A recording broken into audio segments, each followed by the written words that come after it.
Bismillahirrahmanirrahim. Ada 3 jenis persaudaraan. Yang pertama, persaudaraan yang senasab, seakidah, satu lokasi, satu kampung.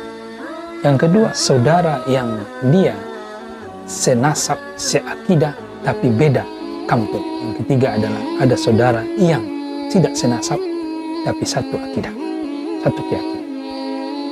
Maka dari ketiga ini adalah tentu saudara yang senasab, yang seakidah, sekampung maupun beda kampung, maka ini tidak akan pernah putus. Baik sebagai tanggung jawab kita kepadanya, maupun perhatian kita kepadanya. Ini istilahnya kalau pepatah mengatakan air dicincang, dipotong tidak akan putus.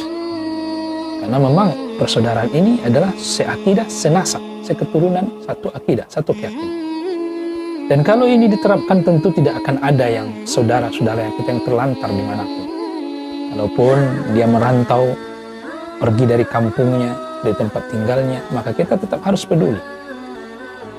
Dan kalaupun silaturahim itu bagus, keakraban itu dijaga, maka sebenarnya tidak ada yang misunderstanding, miskomunikasi, tidak ada yang salah dalam komunikasi, tidak ada yang mungkin terlantar di mana-mana, dan tidak ada yang kelaparan. Jadi semua tentu yang perlu kita ketahui adalah bagaimana dengan dia yang saudara, yang dia dalam konteks dia bukan saudara kita, tapi sudah menjadi ikatan dalam hidup kita, yaitu istri. Maka tentu dalam hal ini tentunya istri harus memahami bahwasanya ketika dia sudah berada dalam ikatan rumah tangga, ikatan akad nikah, maka dia harus mengabdi kepada suaminya. Dan tentu dia jangan sampai ya, orang ketiga atau mungkin orang di luar, walaupun itu saudara kandungnya yang seakidah, itu memecah belahnya dengan sampai merusak hubungan rumah tangganya. Karena tadi mentang-mentang dia saudaranya ini adalah sekandung seakidah yang tidak akan pernah putus persaudaraan itu, tapi dia bisa mengabaikan kewajibannya kepada suaminya. Nah, ini tentu salah. Karena apa bagaimanapun seorang suami ketika dia sudah mengikat istrinya menjadi bagian dari hidupnya, maka sang suami itu dia sudah mendedikasikan kehidupannya, nyawanya, semua hartanya termasuk untuk istri. Dan itulah kenapa Rasulullah SAW katakan dalam hadis sahih dengan Imam Muslim, dinarun anfaqtahu fi sabilillah, wa dinarun anfaqtahu fi raqabatin, wa dinarun tasaddaqtahu ala miskin, wa dinarun anfaqtahu fi ahlika. 1 dinar engkau infakkan di jalan Allah fisabilillah, dan 1 dinar engkau infakkan untuk memerdekakan budak, dan 1 dinar engkau sedekahkan kepada orang miskin, dan 1 dinar engkau infakkan untuk keluargamu, dan ini lebih besar dibandingkan dari yang tadi.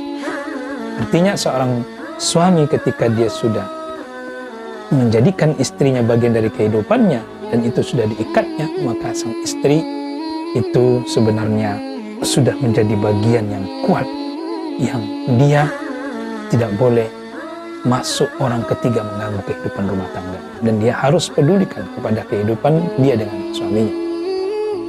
Maka karena itulah Rasulullah SAW ingatkan dalam hadis yang diriwayatkan oleh Imam Muslim dari sahabat Nabi Jabir bin Abdullah, ketika Rasulullah SAW memberikan nasihat kepada seseorang yang memiliki harta, maka Rasulullah katakan, harta ini pertama kali adalah untuk dirimu, dan kalau setelah itu barulah untuk keluargamu. Keluarga sini adalah istri dan anakmu, dan kalau ada sisanya maka engkau berikan kepada kerabatmu. Kerabat ini termasuk adalah orang tua, saudara sekandung dan senasab tadi, kemudian yang seakidah itu.